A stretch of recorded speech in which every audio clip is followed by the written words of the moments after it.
Hello and welcome. A warm greetings to all my friends. Most of them are my patients also. So आज the topic which I am trying to cover या discuss करने जा रहे हैं कि doctor and patient, the friends, patient मेरे friends, a real bonding relationship. मैं बचपन में याद है in childhood I remember it was another extreme. The doctor was a godly figure and he's still, I mean, say, not God, but at least people give a feeling. And then even entering a room, and we were afraid of talking to them, and a lot of things. That was another extreme. But ask a modern world, में, everybody is well informed, rich, the knowledge wise, everything he has it. But doctor patient relationship, अगर उसी तरह चलेगा तो it will not work out, and that's why we see a lot of violence and lot of irritation, lot of stress, lot of cases, litigation. This should not come in this profession, so called noble profession. तो उसके simple reason है arrogance सबकी जड़ है.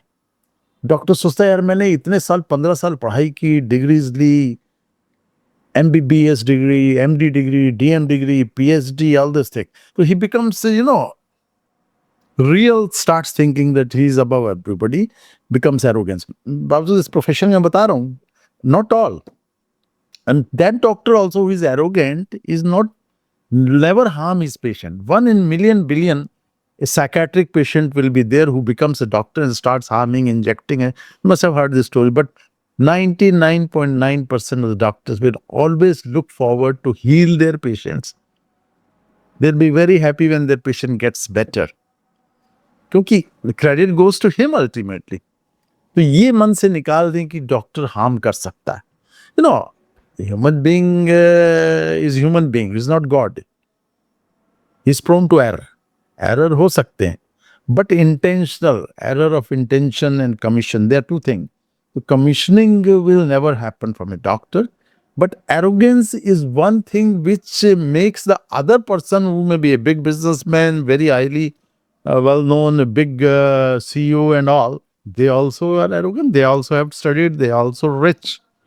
So they also have the right. So if both मतलब सोने में सुहागा हो जाता है कि उसने अपनी एक दूसरे पे एरोगेंस डालनी शुरू की एंड बम पड़ता है and the things take that shape which we see many time the fights goes on and the litigation and वो सब खत्म हो सकता है. And the doctor has to greet a patient has to greet. So it is a give and take, vice versa. अगर ये चीज आ जाएगी, क्योंकि हमारी जो हिपोक्रेटिक ओथ है जो हम लोग लेते हैं उसमें 3 चीजें बड़ी इंपॉर्टेंट बताई जाती हैं हमको कि never to harm, never to harm, keep a confidentiality of the patient, and a professional approach. ये तीनों चीजें टूटती हैं from time to time. We cannot be 100%.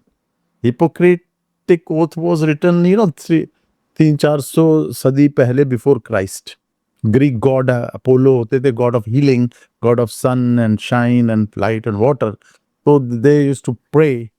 And आज भी हम उसी प्रेयर को अपनी डिग्री लेने पे पढ़ते हैं कि we will always try not to harm. Omission हो सकती है, मिस्टेक हो सकता है, हमारा डिसीजन वो ये इंजेक्शन लगाओ, may be it may not work, but that is not intentional. But एक बंदा आपको इंजेक्शन देता है मारने के लिए, दैट इज कमीशन. तो डॉक्टर विल नेवर, हमारी हिपोक्रेटिक ओथ में लिखा है, मैं बता रहा हूं again repeating, 99.9% of doctors will never do it, will never do it anything to harm, because by this they harming themselves. ठीक है ना. तो हिपोक्रेटिक ओथ से आज हम लोग हाइपोक्रिट हो सकते हैं, डुअलिस्टिक पर्सनालिटी हो सकती है, लेकिन हिपोक्रेटिक ओथ हम लोग हमेशा फॉलो करते हैं. तो वही मैंने बताया ना कि irritation factor, stress factor starts and arguments. अब वो गूगल से पढ़ के आया तो he is well informed, he has right to ask questions from you. हमारी भी नॉलेज है कितनी बड़ी बड़ी किताबों की, हमेशा तो नहीं रहती, कभी कभी हम इधर उधर डाइवर्ट होते हैं, बिजी हैं, स्ट्रेस्ड हैं. तो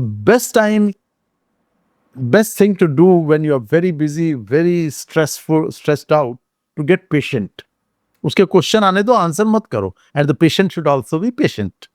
पेशेंट तो पेशेंट है he is very patient, but he should get more patient at time and the doctor is busy. और मैंने देखा most of them are ready to wait, they are ready to follow your guidelines. तो arrogance को हटाना है हमें. Medical ethics follow करते हो अगर हमने फिर भी एरोगेंस दिखाई तो वो नहीं काम करती है. पेशेंट को coolly, calmly, with all the confidence he should develop and confidentiality रखते हुए उसको हमें फॉलो करना है. And the bonding should go to that extent that he feels that you are one of his family. That level of confidence the doctor has to give, and which most of the doctors I agree are giving, and the patient also. Patient की भी duty बनती है कि arrogance का factor कभी ना चाहिए. वो कहते हैं ना customer is God, customer is everything. और दूसरी तरफ ये भी कहते हैं boss is everything, he is always right.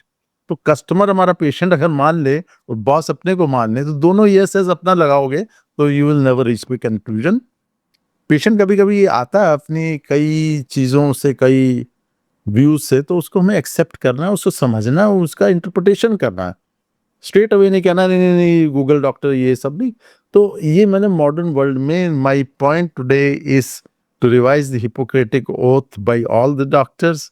They should manage in the best of they should follow medical ethics in managing their patient, and no arrogance, no irritation, no angriness. Same is from the patient side. Time की कमी होती है इसलिए बहुत ज़्यादा चीज़ें होती हैं इससे बताने की, फिर कभी बताएंगे. बट डॉक्टर पेशेंट रिलेशनशिप आप लोग भी डेवलप करिए, एज ए फैमिली फ्रेंड बन जाइए, बॉन्डिंग रखिए, ताकि डॉक्टर भी खुशी खुशी आपको डबल ट्रिपल आउटपुट देगा. और पेशेंट तो हमेशा देता ही है, डॉक्टर की रोजी रोटी वही है. My dear friends, thank you so much for being patient with me and be my patient. I'll be patient with you. Thank you so much. God bless you.